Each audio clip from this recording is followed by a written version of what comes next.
یہ بات ہے سال 541 کی، یعنی آج سے تقریباً 1500 سال پہلے، جب یورپ کے ٹھیک اس حصے پر آسمان میں ایسا منظر دیکھا گیا جو آج سے پہلے کسی نے نہیں دیکھا تھا۔ عجیب شیپ کے کافی گھنے اور کالے بادلوں نے آسمان پر ڈیرا ڈال دیا تھا، اور یہ اتنے گھنے بادل تھے کہ انہوں نے سورج کی روشنی کو بھی پوری طرح سے روک دیا تھا۔ پہلے تو لوگوں نے سمجھا کہ یہ کالے بادل بارش برسا کر غائب ہو جائیں گے، لیکن کسی کو کیا معلوم تھا کہ یہ کالے بادل کچھ ایسا کرنے والے ہیں جو آج تک نہیں ہوا ہوگا۔ یہ پورا علاقہ اس وقت ایسٹرن رومن امپائر یا پھر بائزنٹائن امپائر کے کنٹرول میں تھا۔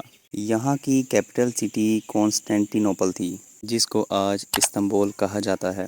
اور یہ عجیب و غریب منظر استنبول یعنی اس ٹائم کے کونسٹینٹی نوپل میں ہی دیکھا جا رہا تھا۔ کچھ گھنٹے گزرے اور پھر کچھ دن اور پھر کئی ہفتے، لیکن یہ انوکھے بادل نہ ہی برس رہے تھے اور نہ ہی آسمان کو چھوڑنے کا نام لے رہے تھے۔ دن بدن یہ معاملہ بڑھتا ہی جا رہا تھا اور بات یہاں تک پہنچ چکی تھی کہ پچھلے کئی ہفتوں سے کونسٹینٹی نوپل نے سورج کی شکل تک نہیں دیکھی تھی۔ لیکن کسی کو کیا معلوم تھا کہ یہ تو بس شروعات تھی، لیکن آگے جو ہونے والا تھا وہ کسی کے وہم و گمان میں بھی نہیں تھا۔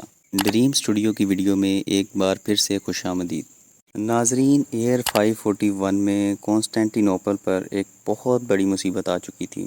اس دور میں بھی یہاں تقریباً 10 لاکھ سے زیادہ لوگ رہتے تھے اور کئی ہفتوں سے ان کالے بادلوں نے ان لوگوں کو کافی پریشان کیا ہوا تھا۔ لیکن تب معاملہ عجیب قسم کا ہو گیا جب یہاں کے لوگوں میں سے ایک ایک کر کے لوگ مرنا شروع ہو گئے۔ جی ہاں، چلتے پھرتے لوگ بالکل ٹھیک ٹھاک حالت میں کھڑے کھڑے گر جاتے تھے، اور پھر کچھ دیر بعد ان کی سانس نکل جاتی تھی۔ یہ معاملہ دیکھ کر ڈرے اور سہمے لوگوں میں افراتفری پھیلنا شروع ہو گئی، کیونکہ ان کا خیال تھا کہ شاید اب دنیا کے ختم ہونے کا وقت آ چکا ہے۔ اوپر آسمان پر گہرے بادل اور فضا میں ایک عجیب سی فوگ اور زمین پر لاشیں گرنا ختم نہیں ہو رہی تھیں۔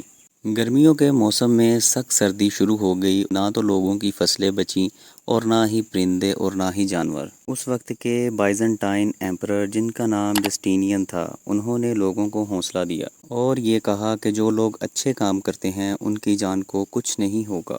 ایمپرر کے اس بیان نے لوگوں کو مزید پریشان کر دیا تھا، کیونکہ یہ بیماری نہ تو اچھے انسان کو دیکھ رہی تھی اور نہ ہی برے کو۔ روزانہ ہزاروں کی تعداد میں لوگ مر رہے تھے، جن کو ایک ساتھ ہی بڑی بڑی قبروں میں دفن کیا جا رہا تھا، اور اب نوبت یہاں تک پہنچ چکی تھی کہ یہاں پر کھانے پینے کا سامان بھی ختم ہونا شروع ہو گیا تھا۔ بائزنٹائن ایمپرر کی فوج، جو کہ کافی مضبوط مانی جاتی تھی، لیکن اس معاملے میں وہ کسی کام کی نہیں تھی، کیونکہ ان کا مقابلہ ایک ایسے دشمن سے تھا جو کسی کو بھی نظر نہیں آ رہا تھا۔ یہ پورا خطہ اسی عجیب بیماری کی لپیٹ میں تھا۔ آسمان میں یہ گہرے بادل جہاں بھی جاتے جا رہے تھے، وہاں زمین پر عجیب بیماری پھیل رہی تھی۔ دور دور تک، جہاں ابھی Spain, France, Italy, Greece, Turkey, Morocco, Syria اور ایران ہے، کانٹیننٹ کا یہ سارا حصہ اسی بیماری کی لپیٹ میں تھا۔ کسی کو بھی سمجھ نہیں آ رہا تھا کہ اس عجیب آسمانی بیماری کی اصل وجہ کیا ہے۔ وہاں لوگوں پر اس بات پر یقین کرنے کے علاوہ کوئی آپشن نہیں تھا کہ دنیا اب ختم ہونے والی ہے۔ اس بات پر یقین مزید بڑھ گیا جب بائزنٹائن ایمپرر خود اس بیماری کا شکار ہو گیا۔ یہ بیماری ہسٹری کا سب سے پہلا ریکارڈڈ پینڈیمک تھا، جو آج پلیگ آف جسٹینین کے نام سے جانا جاتا ہے۔ پورے 2 سال تک چلنے والی اس عجیب بیماری نے اس پورے کانٹیننٹ کا نظام بالکل درم برم کر دیا تھا۔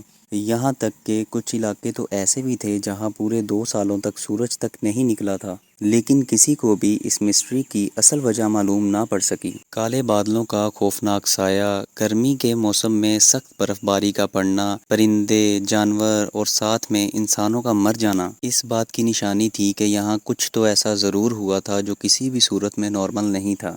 پر اب جا کر تقریباً 1500 سال گزرنے کے بعد 2013 میں سائنٹسٹ اور ایکسپرٹس نے اس خوفناک بیماری کا سراغ لگا لیا ہے۔ کروڑوں لوگوں کی جان لینے والی اس خوفناک بیماری کا راز استنبول سے تقریباً 5000 کلومیٹر دور گرین لینڈ میں چھپا ہے۔ ایکسپرٹس کی ایک چھوٹی ٹیم ایسٹرن گرین لینڈ پہنچی۔ ان کا یہاں آنے کا مین مقصد پاسٹ کے کلائمیٹس پر سرچ کرنا تھا۔ گرین لینڈ میں ہر وقت بہت ایکسٹریم ویدر ہوتا ہے۔ یہاں عام حالات میں بغیر پروفیشنل اکوپمنٹ کے رہنا بالکل بھی پاسبل نہیں ہے۔ جون جولائی میں جہاں کئی کنٹریز کا ٹیمپریچر 50 ڈگری سیلسیس کراس کر جاتا ہے، اسی ٹائم گرین لینڈ کا ٹیمپریچر -18 ڈگری سیلسیس ہوتا ہے۔ گرمی کا موسم گرین لینڈ کے آس پاس بھی نہیں بھٹکتا، اسی وجہ سے یہاں کی برف کا میلٹ ہونا پاسبل ہی نہیں ہے۔ آسمان سے برسنے والی سنو فال فضا میں موجود پارٹیکلز کو بھی زمین پر اپنے ساتھ لے آتی ہے، یعنی اگر ماحول میں ڈسٹ ہوگی تو وہ سنو فال کے ساتھ نیچے زمین پر آ جائے گی۔ ایکسپرٹس کا ماننا ہے کہ یہاں برف کے نیچے پچھلے 1 لاکھ سالوں کا کلائمیٹ ڈیٹا موجود ہے۔ ہر سال یہاں گرین لینڈ میں جو برف پڑتی ہے وہ لیئر کی شکل میں ایک دوسرے کے اوپر جمع ہوتی رہتی ہے۔ ایک سال کی لیئر 5 سینٹی میٹر موٹی ہوتی ہے، یعنی اگر آج سے 1500 سال پہلے کا کلائمیٹ ڈیٹا جاننا ہو تو تقریباً 75 میٹر نیچے موجود سنو کے سیمپل کو باہر نکال کر اس کی لیب ٹیسٹنگ کرنا ضروری ہے۔ ایکسپرٹس نے یہاں ڈرلنگ کا کام شروع کیا اور پچھلے 2000 سالوں سے پڑنے والی برف کو باہر نکال لیا گیا۔ نکالے جانے والے اس سنو کور کی لمبائی 100 میٹر سے بھی زیادہ تھی۔ اس میں برف کے وہ حصے بھی موجود تھے جو پلیگ آف جسٹینین کی خوفناک بیماری کے دوران گرین لینڈ کے آسمان سے برسے تھے۔ نکالے جانے والے آئس کور پر الیکٹریکل کنڈکٹیوٹی ٹیسٹ پرفارم کیا گیا تو حیرت سے ایئر 500 سے 600 کے درمیان پڑنے والی برف میں سلفر کی ایک اسپائک دیکھی گئی۔ یہ اسپائک اس بات کی نشانی تھی کہ جس دور میں کانسٹینٹینوپل میں 2 سالوں تک کالے بادل منڈلا رہے تھے، اس دور میں ایٹماسفیئر میں کچھ نہ کچھ گڑبڑ ضرور تھی۔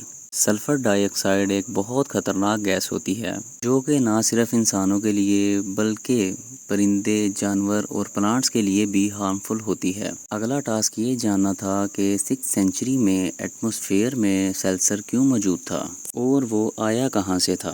ایکسپرٹس کا ماننا تھا کہ آسمان میں اتنے زیادہ سلفر پارٹیکل صرف ایک چیز سے پیدا ہو سکتے ہیں اور وہ چیز ہے وولکنو۔ جی ہاں، ارتھ کے اندر مختلف میگمات پر پگھلے ہوئے پتھر میگما کی صورت میں ابل رہے ہوتے ہیں۔ ارتھ کی آؤٹر لیئر اپنے پریشر سے میگما کو باہر نکلنے سے روکتی ہے، جبکہ میگما ہر وقت کوئی جگہ تلاش کرتا رہتا ہے کہ وہ باہر نکل سکے۔ میگما اور زمین کی یہ جنگ صرف تب تک چلتی رہتی ہے جب تک سمندر کا پانی میگما تک نہیں پہنچ جاتا۔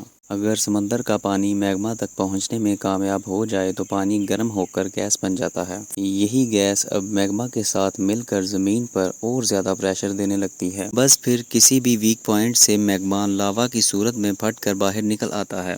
پانی اور سلفر یہ دونوں چیزیں وولکنوں کے ساتھ مکس نہیں ہوتی، بلکہ یہ پاورفل گیس کی صورت میں آسمان میں پھیل جاتی ہیں۔ انتہائی طاقتور وولکنوں سے نکلنے والی وولکینک گیس ہزاروں میل دور تک بھی آسانی سے پھیل سکتی ہے۔ آسمان میں موجود سلفر پانی کے ڈراپلٹس کے ساتھ مل کر سلفیورک ایسڈ بن جاتا ہے، جو کسی بھی صورت میں انسان کے لیے ڈیڈلی ثابت ہو سکتا ہے۔ سلفیورک ایسڈ کے یہ بادل اتنے گھنے ہوتے ہیں کہ یہ سورج کی روشنی کو بھی پاس نہیں ہونے دیتے۔ 1500 سال پہلے پلیگ آف جسٹینین کے کیس میں بھی کچھ ایسا ہی ہوا تھا۔ یہ بات تو کنفرم ہو چکی تھی کہ یورپ میں لاکھوں لوگوں کی موت کا ذمہ دار وولکنو تھا۔ ایک طرف جان لیوا سلفیورک گیس اور دوسری طرف سلفیورک ایسڈ کے بادل۔ یہ بادل اگر برسیں گے تو جیسے تیزاب کی بارش ہوگی اور اگر نہیں برسیں گے تو انسانوں کو سورج کی روشنی کے لیے ترسا دیں گے۔ یہ ایک ایسی سچویشن تھی جس میں انسانوں کے لیے ہر موڑ پر صرف تباہی ہی تباہی تھی۔ جس وولکنو کے پھٹنے سے یہ ساری تباہی ہوئی تھی وہ وولکنو کون سا تھا یہ جاننا ابھی بھی باقی تھا۔ کئی سالوں بعد ایکسپرٹس اس نتیجے پر پہنچے کہ کانسٹینٹینوپل سے 11,700 کلومیٹر دور سمندر کے اس پار ٹھیک اس مقام پر سلواڈور میں واقع کیلوپونگو لیک ہے۔ جب کانسٹینٹینوپل میں پلیگ آف جسٹینین آیا تھا، اسی دور میں اس لیک کے اندر سے ایک خطرناک وولکنو پھٹا تھا اور اس کی جیتی جاگتی مثال یہ پہاڑ ہے۔ یہ پہاڑ جو دکھنے میں بالکل نارمل لگ رہا ہے، یہ اصل میں وولکینک ایش کا پہاڑ ہے جو اسی لیک کے اندر 1500 سال پہلے پھٹنے والے وولکینو کے نتیجے میں بنا تھا۔ ناظرین، اس وقت دنیا میں کروڑوں لوگ وولکینوز کے سائے تلے رہتے ہیں۔ یہ وولکینوز کس وقت پھٹیں گے اس کا جواب سائنس کے پاس نہیں ہے۔